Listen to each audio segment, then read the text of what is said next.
Everyone, ഇന്ന് നമ്മൾ കാണാൻ പോകുന്നത് 2009 റിലീസ് ചെയ്ത കാസ്റ്റവേ ഓൺ ദ മൂൺ എന്ന കൊറിയൻ കോമഡി സർവൈവൽ മൂവിയാണ്. ഇന്നും ഒരുപാട് ആളുകൾ ഇഷ്ടപ്പെടുന്ന കൊറിയൻ മൂവികളിൽ ഒന്നാണ് ഈ ഒരു സിനിമ. സ്ഥിരമായി കാണുന്ന വ്യക്തികളിൽ നിന്നും വ്യത്യസ്തമായ ജീവിതം നയിച്ച ഒരു പയ്യന്റെ കഥയാണിത്. അതും ഒരു ദ്വീപിൽ ഒറ്റപ്പെട്ടു പോയ ഒരു പയ്യന്റെ കഥ. സാധാരണ ജോലിയും ആവശ്യത്തിലേറെ കടങ്ങളുമുള്ള ഒരു സാധാരണക്കാരനാണ് ഈ കഥയിലെ ഹീറോ. സിനിമയുടെ തുടക്കത്തിൽ നായകനായ ജെയോങ്ങിന് ഒരു കോൾ വരുന്നതാണ് കാണിക്കുന്നത്. അവൻ പലിശയ്ക്ക് കടം വാങ്ങിച്ച ആളുടെ കോൾ ആയിരുന്നു അത്. ഇപ്പോൾ അത് അവൻ വാങ്ങിച്ച തുകയുടെ 5 ഇരട്ടി ആയിരിക്കുന്നു. എത്രയും പെട്ടെന്ന് തന്നെ പലിശ സഹിതം ആ തുക അടയ്ക്കാൻ അയാൾ അവനോട് ആവശ്യപ്പെടാണ്. ജെ അത് കേട്ട് ആകെ തകർന്നു പോവാണ്. ശേഷം ആ കോൾ കട്ട് ചെയ്ത് ഇപ്പോൾ ഒരു പാലത്തിന്റെ നടുവിൽ നിന്നും നദിയിലേക്ക് ചാടി മരിക്കാൻ തീരുമാനിക്കാണ്. എന്നാൽ നദിയിലേക്ക് ചാടിയ ജെ മരിച്ചില്ല. അവനിപ്പോൾ ആ സിറ്റിക്കടുത്തുള്ള ഒരു ദ്വീപിലേക്കാണ് എത്തിയിരിക്കുന്നത്. അവൻ കണ്ണു തുറന്ന് ചുറ്റും നോക്കുമ്പോൾ അവൻ എത്തിയിരിക്കുന്നത് ഒരു ദ്വീപിലാണെന്ന് അവന് മനസ്സിലാവാണ്. അവിടെ നിന്ന് നേരെ മുന്നോട്ട് നോക്കുമ്പോൾ അവൻ ചാടിയ ആ പാലം കാണുന്നുണ്ട്. ഇപ്പോൾ അധികം ഒന്നും ദൂരത്തല്ല എന്ന് അവന് മനസ്സിലാവാണ്. എന്നാൽ സിറ്റിക്കടുത്തുള്ള ദ്വീപാണെങ്കിലും ആ ദ്വീപാരോ അങ്ങനെ ശ്രദ്ധിക്കാറില്ല.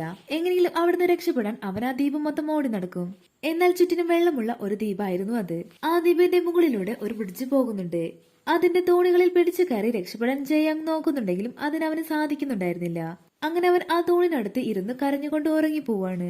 പിറ്റേന്ന് രാവിലെ ആയപ്പോൾ ജയോങ് നദിയിലൂടെ ഒരു ടൂറിസ്റ്റ് ബോട്ട് പോകുന്നത് കണ്ട് ഓടിച്ചെന്ന് അവൻ കൈപ്പൊക്കി ഹെൽപ്പ് എന്ന് പറഞ്ഞുകൊണ്ടിരുന്നു. കൂടാതെ കരയിൽ ഹെൽപ്പ് എന്ന് എഴുതി കാണിക്കുകയും ചെയ്തു. എന്നാൽ ഇത് കാണുന്ന മണ്ടനായ ഒരുത്തൻ അവൻ കൈ പൊക്കുന്നത് കണ്ട് അവൻ തനിക്ക് ഹായ് തരുകയാണെന്ന് കരുതി അവൻ തിരിച്ചൊരു ഹായ് കൊടുത്തു.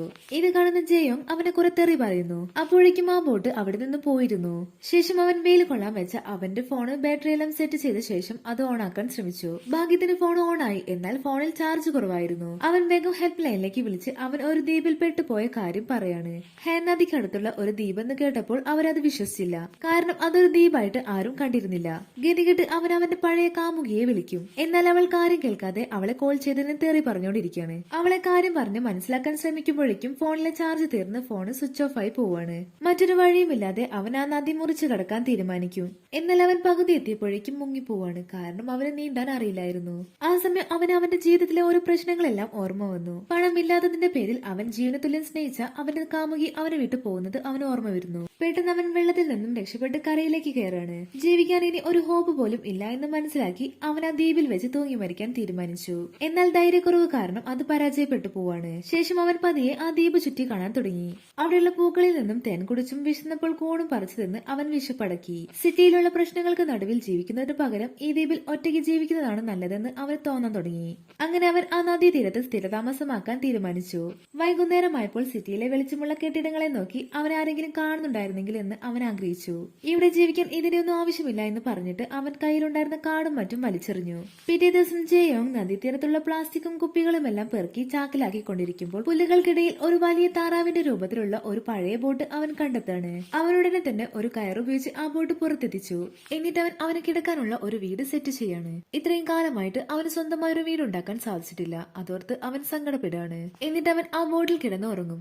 അപ്പോഴും നദീ തീരത്ത് അവൻ എഴുതി വെച്ച വാചകം അവിടെ തന്നെ ഉണ്ടായിരുന്നു. പിറ്റേന്ന് അവൻ ഭക്ഷണത്തിനായി നദിയിൽ നിന്നും മീൻ പിടിക്കാൻ ശ്രമിച്ചു. അത് പരാജയപ്പെട്ടതോടെ തീരത്ത് പറന്നെത്തിയ പക്ഷികളെ പിടിക്കാൻ അവൻ നോക്കി. എന്നാൽ അതൊന്നും നടന്നില്ല. വീണ്ടും അവൻ ആ കൂണുകൾ ഭക്ഷിച്ച് വിശപ്പകറ്റും. പിന്നീടുള്ള ദിവസങ്ങളിലെല്ലാം അവൻ പക്ഷികളെയും മീനുകളെയും പിടിക്കാൻ ശ്രമിച്ചെങ്കിലും അവന് കൂണുകൾ തന്നെയായിരുന്നു ഭക്ഷിക്കാനുള്ള വിധി. അങ്ങനെയിരിക്കെ പക്ഷിക്കൂട്ടിലെ മുട്ടകൾ അവന്റെ കണ്ണിൽപ്പെട്ടു. അതെടുക്കാനായി അവൻ മരത്തിൽ കയറാൻ ആരംഭിച്ചു. എന്നാൽ അവന് മരക്കയറ്റം അത്ര വശമില്ലാത്തതിനാൽ ആ ശ്രമവും പരാജയപ്പെട്ടു. അന്നും ആ കൂണുകൾ തന്നെയായിരുന്നു അവന്റെ ഭക്ഷണം. പിറ്റേന്ന് രാവിലെ കയ്യിൽ കിട്ടിയ ഡിറ്റർജന്റ് ഉപയോഗിച്ച് അവൻ നദീതീരത്ത് നിന്നും തല കഴുകി. പെട്ടെന്ന് നദിയിലെ മീനുകളെല്ലാം ചത്തൊടുങ്ങി. അവനാണെങ്കിൽ സന്തോഷം അടക്കാനായില്ല. അവൻ ആ മീനുകളെല്ലാം പെറുക്കിയെടുത്ത് തീയിൽ ചുട്ട് കഴിച്ചു. കുറെ നാളായി എന്നും കൂണുകൾ മാത്രം ഭക്ഷിച്ച അവന് മീനിന്റെ സ്വാദ് കിട്ടിയപ്പോൾ ആകെ സങ്കടം തോന്നാണ്. അങ്ങനെ മീനെല്ലാം കഴിച്ചതിന്റെ മുള്ളുകൾ കഴിക്കാനായി കുറച്ച് പക്ഷികൾ അവിടേക്ക് പറന്നു വന്നു. പിറ്റേന്ന് രാവിലെ ആയപ്പോൾ ആ മുള്ളുകൾ കഴിച്ച പക്ഷികളിലൊന്ന് ചത്തു കിടക്കുന്നത് കാണാണ്. അന്നത്തെ അവന്റെ ഭക്ഷണമായി ആ പക്ഷിയെ അവൻ ചുട്ട് കഴിച്ചു. ശേഷം അവൻ അവിടെയുള്ള പുല്ലിൽ കിടന്ന് അല്പനേരം മയങ്ങി. പിന്നെ കാണിക്കുന്നത് സിറ്റിയിൽ ജോലി ചെയ്യുന്ന ഒരു പെണ്ണ് കമ്പ്യൂട്ടറിൽ എന്തോ ജോലി ചെയ്യുന്നത് കാണിക്കുകയാണ്. ഇവളാണ് സിനിമയിലെ ഹീറോയിൻ. അവൾ വർഷങ്ങളായിട്ട് അവളുടെ റൂമിൽ നിന്നും പുറത്തിറങ്ങിയിട്ടില്ല. അവൾക്ക് സാധാരണ മനുഷ്യരെ കാണുന്നത് പോലും പേടിയാണ്.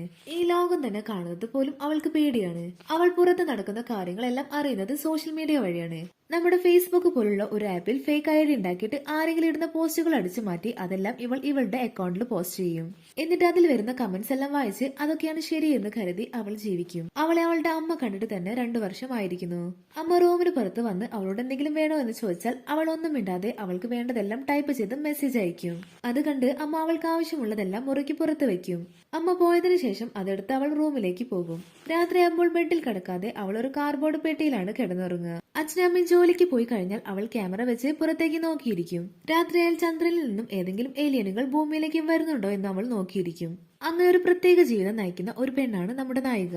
മാസത്തിലൊരിക്കൽ വരുന്ന 20 മിനിറ്റ് ലോക്ക്ഡൌൺ സമയത്താണ് അവൾ റൂമിൽ നിന്ന് പുറത്തിറങ്ങുക. അതും ഹെൽമെറ്റ് വെച്ച്. ആ സമയവും അവളുടെ മുഖം ആരും കാണുന്നത് പോലും അവൾക്ക് ഇഷ്ടമല്ല.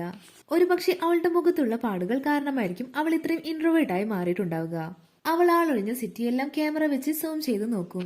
പെട്ടെന്ന് അവളുടെ ക്യാമറ ഹാൻ നദി തീരത്തേക്ക് സൂം ചെയ്യപ്പെട്ടു. അവിടെ ജയോങ് എഴുതി വെച്ച ഹെൽപ്പ് എന്ന വാചകം അവളുടെ ശ്രദ്ധയിൽപ്പെട്ടു. അത് കണ്ട് അവൾ ആ ദ്വീപ് മൊത്തം സൂം ചെയ്ത് നോക്കാണ്. അപ്പോഴാണ് ജയോങ് തൂങ്ങി മരിക്കാൻ പോകുന്ന കാഴ്ച അവൾ കാണുന്നത്. അവൾ പേടിച്ച് ജനലെല്ലാം അടച്ചു വെക്കും. അന്ന് രാത്രി അവൾക്ക് കിടന്നിട്ട് ഉറക്കം വന്നില്ല. അവൾ ക്യാമറ വഴി ആ ദ്വീപിലേക്ക് നോക്കിയിരുന്നു. പെട്ടെന്ന് ജയോങ്ങിനെ ക്യാമറയിൽ കാണും. അവൻ സിറ്റിയെ നോക്കി എന്തൊക്കെയോ വിളിച്ച് പറയുന്നുണ്ടായിരുന്നു. അങ്ങനെ അവൾ എപ്പോഴും അവനെ സൂം ചെയ്ത് നോക്കിക്കൊണ്ടിരുന്നു. അങ്ങനെ ദിവസങ്ങൾ പോകെ പോകെ അവൾക്ക് സോഷ്യൽ മീഡിയയിൽ ശ്രദ്ധ കിട്ടാതായി. അവളുടെ ശ്രദ്ധ മുഴുവനും ഹാൻ നദിക്കരയിലേക്കായി. അവൾ എപ്പോഴും ക്യാമറ വഴി അവൻ ചെയ്യുന്ന ഓരോ കാര്യങ്ങളും നിരീക്ഷിച്ചുകൊണ്ടിരുന്നു. ഇപ്പോൾ ഒരു മാസമായിട്ട് അവളുടെ എല്ലാ ജോലിയും മാറ്റിവെച്ച് അവനെ തന്നെ നോക്കിയിരിക്കുകയാണ്. ആ സമയം അവൻ എഴുതി വെച്ച ഹെൽപ്പ് എന്ന വാചകത്തിന് പകരം അവിടെ ഹലോ എന്ന് എഴുതിയിരിക്കുന്നത് അവളുടെ ശ്രദ്ധയിൽപ്പെടുകയാണ്. അവൻ അങ്ങനെ ഒറ്റയ്ക്കുള്ള ജീവിതം ആസ്വദിക്കാൻ തുടങ്ങി. ആ സമയം പുഴയിലൂടെ ഒരു ബോട്ട് വരുന്നത് കണ്ട് അവൻ സഹായത്തിന് ചെല്ലാതെ അവരെ കണ്ട് പേടിച്ചോടി ഒളിക്കും. ഇപ്പൊ മനുഷ്യരെ കാണുന്നത് പോലും അവന് പേടിയായി. ഇപ്പൊ അവന്റെ കാലിന്റെ ഇടയിൽ നിന്നും ഒരു നൂഡിൽസിന്റെ പാക്കറ്റ് കിട്ടും. അതിൽ ആ നൂഡിൽസിന്റെ മസാല പാക്കറ്റ് ഉണ്ടായിരുന്നു. ആ പാക്കറ്റ് കണ്ട് അവൻ ആ നൂഡിൽസ് കഴിക്കാനുള്ള ആഗ്രഹം തോന്നുകയാണ്. അവൻ അതിലെ ചേരുവകളൊക്കെ ഉറക്കെ വായിച്ചോണ്ടിരിക്കും. എന്നിട്ട് അതിന്റെ മണം പിടിച്ച് അത് കഴിക്കുന്നതും സ്വപ്നം കണ്ട് ഉറങ്ങും. പിറ്റേന്ന് അവൻ നൂഡിൽസ് ഉണ്ടാക്കാൻ കുറെ ഇലകളും മറ്റും പറിച്ചു കൊണ്ടുവന്ന് ഇടിച്ചു പൊടിച്ച് കുഴച്ചു നോക്കും. എന്നിട്ട് ഭാഗ്യമില്ല എന്ന് പറഞ്ഞ് മീനിനെ പിടിച്ച് ചുട്ടു തിന്നു. മുമ്പ് അവന്റെ അമ്മ നൂഡിൽസ് തരുമ്പോൾ വേണ്ട എന്ന് പറയുന്നതും അവന്റെ ഫ്രണ്ട്സിന്റെ കൂടെ കഴിക്കാൻ പോകുമ്പോൾ അവൻ മാത്രം നൂഡിൽസിന് പകരം വേറെ ഫുഡ് ഓർഡർ ചെയ്യും. ഇതെല്ലാം ഓർത്ത് അവൻ കരയാൻ തുടങ്ങി. എന്നിട്ട് അവൻ ആ പാക്കറ്റിലെ മസാല പൊട്ടിച്ച് കഴിക്കാൻ നോക്കും. എന്നാൽ ഒരു നിമിഷം അവൻ സൈലന്റ് ആയി നിൽക്കും. എന്നിട്ട് അത് വേണ്ട എന്ന് വെച്ച് അവൻ ആ പാക്കറ്റ് സൂക്ഷിച്ചു വെക്കും. അന്ന് രാത്രി അവൻ ഉറങ്ങുമ്പോൾ അവൻ കിടക്കുന്ന ബോർഡിന്റെ മേലെയെല്ലാം കിളികൾ വന്ന് കാഷ്ടിച്ചിടും. പിറ്റേന്ന് അതെല്ലാം കണ്ട് അവൻ അവറ്റകളെല്ലാം തെറി പറഞ്ഞ് അതെല്ലാം കോരി മാറ്റും. അപ്പോഴാണ് ആ കാഷ്ടത്തിനകത്ത് ദഹിക്കാതെ കിടക്കുന്ന പഴങ്ങളുടെയും മറ്റും വിത്ത് അവന്റെ ശ്രദ്ധയിൽപ്പെടുന്നത്. എന്നിട്ട് അവൻ ചിന്തിച്ചു, ആ വിത്തുകൾക്കിടയിൽ ചോളത്തിന്റെ വിത്തുണ്ടെങ്കിൽ അത് വെച്ച് അവന് നൂഡിൽസ് ഉണ്ടാക്കാൻ പറ്റുമെന്ന്. അവൻ വേഗം തന്നെ അവിടെ മൊത്തം കിളച്ച് ഒരു കൃഷിഭൂമിയാക്കി മാറ്റി. എന്നിട്ട് വിത്തുകളെല്ലാം മണ്ണിൽ നട്ടു. അവൻ ഈ ചെയ്യുന്നതെല്ലാം അവൾ ക്യാമറ വഴി കാണുന്നുണ്ട്. എന്നിട്ട് പക്ഷികൾ ശല്യം ചെയ്യാതിരിക്കാൻ അവന്റെ ഷർട്ടും കോട്ടും ഒക്കെ ഇട്ട് ഒരു കോലത്തിനെ സെറ്റ് ചെയ്ത് വെക്കും. എന്നിട്ട് എന്തെങ്കിലും ഒരിക്കൽ ഈ നൂഡിൽസ് അവന് കഴിക്കാൻ പറ്റുമെന്നോർത്ത് അവൻ ആ പാക്കറ്റ് നോക്കിയിരിക്കും. അവൻ ചെയ്യുന്നതെല്ലാം ഫോട്ടോ ആക്കി റൂമിൽ തൂക്കിയിടും. എന്നിട്ട് അവൻ എഴുതിയ ഹലോയ്ക്ക് ഒരു മറുപടി കൊടുക്കാൻ അവൾ തീരുമാനിക്കും. കാരണം അവൾ മാത്രമേ ഇപ്പൊ അവനോട് സംസാരിക്കാനുള്ളൂ.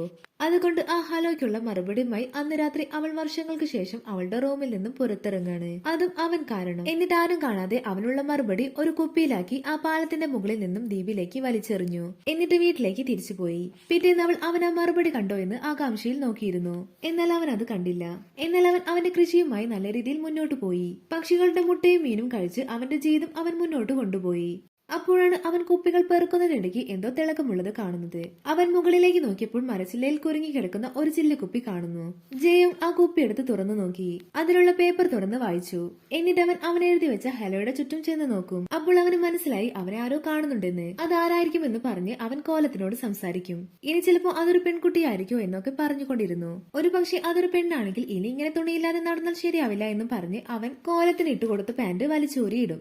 എന്നിട്ട് ആ ഹലോ മാച്ച് അവിടെ ഹൗ ആർ യു എന്ന് എഴുതി വെച്ച് കൈയും പൊക്കി നിൽക്കും. അപ്പോൾ അവൾക്ക് മനസ്സിലായി അവൾ അയച്ച മെസ്സേജ് അവൻ കണ്ടിട്ടുണ്ടെന്ന്. സന്തോഷം കൊണ്ട് അവളും കൈ പൊക്കി കാണിക്കും. എന്നിട്ട് അവൾ വീണ്ടും ആ പാലത്തിന്റെ മുകളിൽ ചെന്ന് കുപ്പി എറിഞ്ഞ് ആരും കാണാതെ തിരിച്ചു പോരും. പിറ്റേന്ന് പുതിയ മെസ്സേജ് എന്തെങ്കിലും ഉണ്ടോ എന്നറിയാൻ അവൻ ദ്വീപ് മൊത്തം ചുറ്റി നടക്കും.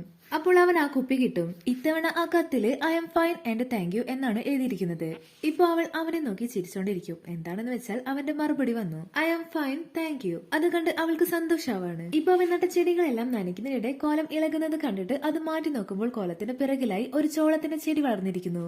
അതിലാണെങ്കിൽ ചെറിയ ചോളവും ഉണ്ടായിരിക്കുകയാണ്. അത് കണ്ട് അവൻ സന്തോഷം കൊണ്ട് കരയാൻ തുടങ്ങി. ഇനി അവന് നൂഡിൽസ് തിന്നാമെന്നോർത്ത് അവൻ സന്തോഷത്തോടെ തുള്ളിച്ചാടും. ശേഷം അവൾ അവന്റെ സന്തോഷം കണ്ട് അവൻ ആ നൂഡിൽസ് വാങ്ങിക്കൊടുക്കാമെന്ന് തീരുമാനിക്കുകയാണ്. അതിനായി അവൾക്ക് നേരിട്ട് പോകാൻ പറ്റാത്തത് കൊണ്ട് അവൾ ഒരു ഡെലിവറി ബോയുടെ സഹായത്താൽ ആ ദ്വീപിലേക്ക് നൂഡിൽസ് കൊണ്ടുപോകാൻ ആവശ്യപ്പെട്ടു. ഡെലിവറി ബോയ് അവളുടെ കയ്യിൽ നിന്നും പണം വാങ്ങാൻ വന്നപ്പോൾ അവൾ മുഖം കാണിക്കാതെ വാതിലിനിടയിലൂടെ ആ പണം ഡെലിവറി ബോയ്ക്ക് കൊടുത്തു. ഡെലിവറി ബോയ് പണവും വാങ്ങി നൂഡിൽസുമായി ദ്വീപിലേക്ക് ഒരു ബോട്ടിൽ കയറി പോവാണ്. അവിടെ ചെന്ന് ഇവിടെ ആരെങ്കിലും ഉണ്ടോ എന്ന് വിളിച്ചു ചോദിക്കും. അവനാണെങ്കിൽ ഇപ്പൊ മനുഷ്യരെ കാണുന്നത് പോലും പേടിയാണ്. അവൻ പേടിച്ച് ഒരു ഭാഗത്തേക്ക് മാറി നിൽക്കും. ഡെലിവറി ബോയ് അവനെ കണ്ടിട്ട് നിങ്ങൾക്കൊരു പെൺകുട്ടി ഇത് ഓർഡർ ചെയ്തതാണെന്നും നിങ്ങൾക്ക് തരാൻ പറഞ്ഞതാണെന്നും പറഞ്ഞ് 3 ടൈപ്പിലുള്ള നൂഡിൽസ് എടുത്ത് പുറത്ത് വെക്കും. എന്നിട്ട് അവൻ പോകാൻ നേരം ജയോങ് ആ പെൺകുട്ടി കാണാൻ എങ്ങനെയുണ്ടെന്ന് ചോദിക്കും. അതിനവൻ അവളുടെ മുഖം പോയിട്ട് മുടി പോലും കാണാൻ സാധിച്ചിട്ടില്ലെന്ന് പറയാണ്. കുറച്ചു നേരം ചിന്തിച്ചതിന് ശേഷം അവൻ ആ നൂഡിൽസ് എല്ലാം തിരിച്ചു കൊടുക്കും. എന്നിട്ട് സ്വന്തമായി എനിക്ക് നൂഡിൽസ് ഉണ്ടാക്കി കഴിക്കാനാണ് ആഗ്രഹമെന്ന് പറഞ്ഞ് അവൻ തിരികെ പോകും. എന്നിട്ട് ആ ഡെലിവറി ബോയ് നൂഡിൽസ് എടുത്ത് അവളുടെ അടുത്തെത്തി. അതെല്ലാം അവളുടെ വീടിന്റെ ഡോറിന്റെ അടുത്ത് വെച്ച് അവൻ തിരിച്ചു പോകാൻ നേരം അവൾ പതുക്കെ ഡോറ് തുറന്നു വരും. എന്നിട്ട് ഹീറോ എന്താണ് പറഞ്ഞതെന്ന് ചോദിക്കും. അതിനവൻ ഒരു ബൗൾ നൂഡിൽസ് ആണ് അവന്റെ ഹോപ്പ്. അത് പാർസലായി വന്നാൽ പിന്നെ എനിക്ക് ലൈഫില്ല.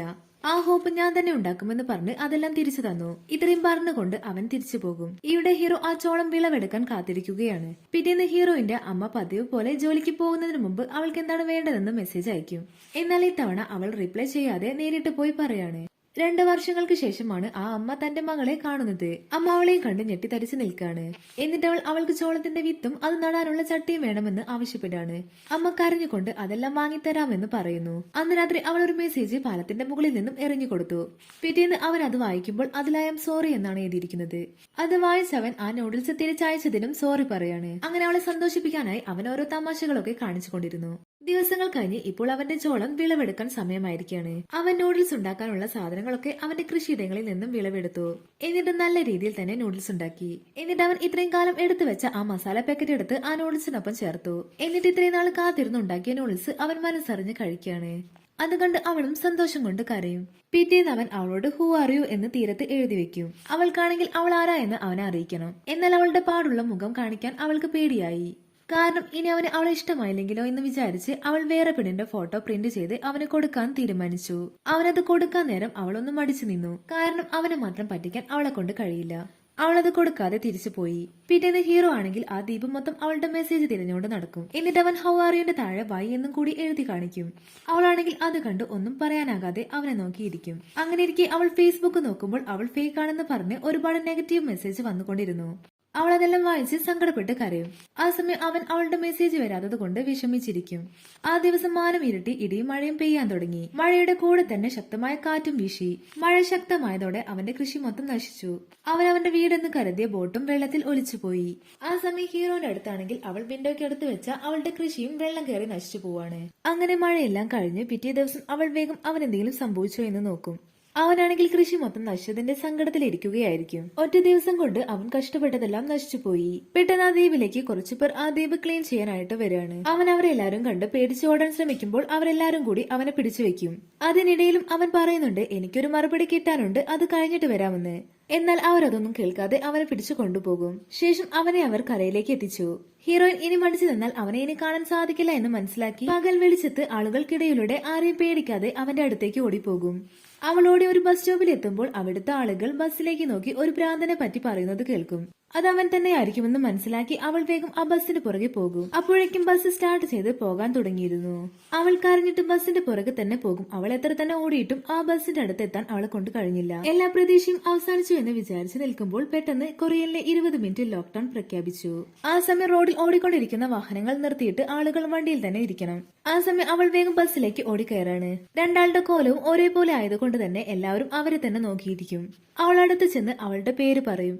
നീ ചോദിച്ചതിന്റെ ഉത്തരം എനിക്ക് തരാൻ പറ്റിയില്ല എന്ന് പറഞ്ഞ് അവൻ അവളെ നോക്കി ചിരിക്കും. അപ്പോൾ അവന്റെ അവസാനത്തെ ഹോപ്പും തിരിച്ചു കിട്ടിയതോർത്ത് അവൻ സന്തോഷിക്കും. അവിടെ വെച്ച് ഈ ഒരു സിനിമ അവസാനിക്കുന്നു. വീഡിയോ ഇഷ്ടമായാൽ ലൈക്ക് ചെയ്ത് ചാനൽ സബ്സ്ക്രൈബ് ചെയ്യാൻ മറക്കല്ലേ.